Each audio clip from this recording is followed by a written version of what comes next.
বিশ্বকাপ ফাইনালের আগে দুশ্চিন্তায় স্পেন। কারণ কি? কারণ আর্জেন্টিনা। সেমিফাইনালে ইংল্যান্ডের বিরুদ্ধে আর্জেন্টিনার শারীরিক ও আগ্রাসী খেলার ধরন রীতিমতো নজর কেড়েছে সবার। মেসির সতীর্থদের একাধিক ফাউল দেখে মনে হচ্ছিল মাঠে যেন কুস্তি চলছে। এই খেলার ধরনই এখন চিন্তায় ফেলেছে ফাইনালের প্রতিপক্ষ স্পেনকে।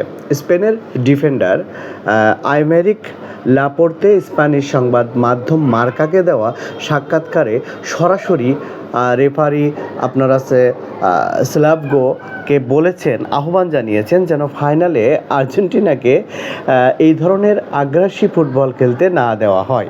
লাপোর্তে বলেছেন, রেফারি নিজের দায়িত্ব ঠিকভাবে পালন করলে খেলোয়াড়দের লড়াকু মানসিকতা নিয়ে তার আর কোনো আপত্তি নেই, কিন্তু সাম্প্রতিক ম্যাচগুলোতে আর্জেন্টিনার কিছুটা ট্যাকল তাদের রীতিমতো অবাক করেছে, যেগুলো এই পর্যায়ে প্রতিযোগিতায় গ্রহণযোগ্য নয় বলে মনে করেন তিনি। তার মতে বারবার কড়া ট্যাকল খেলার স্বাভাবিক ছন্দ নষ্ট করে এবং খেলোয়াড়দের মধ্যে অপ্রয়োজনীয় উত্তেজনা তৈরি করে, আর এটা ঠেকানোর দায়িত্ব রেফারিরই।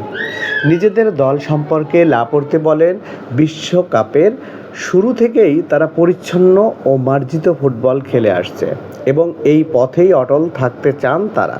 তবে প্রতিদ্বন্দ্বিতার কথা বললেও মেসির প্রতি শ্রদ্ধা জানাতে ভোলেননি লাপোর্তে। তার ভাষায়, মেসি একজন কিংবদন্তি যার খেলা তারা ছোটবেলা থেকেই উপভোগ করে আসছেন। তবে এবার ফাইনালটা মেসির নয়, নিজেদের করে নিতে চান তিনি।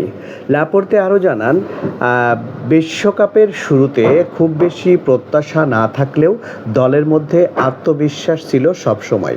ফাইনালে উঠেও শিরোপা হাতছাড়া হলে সেটা হবে চরম হতাশার।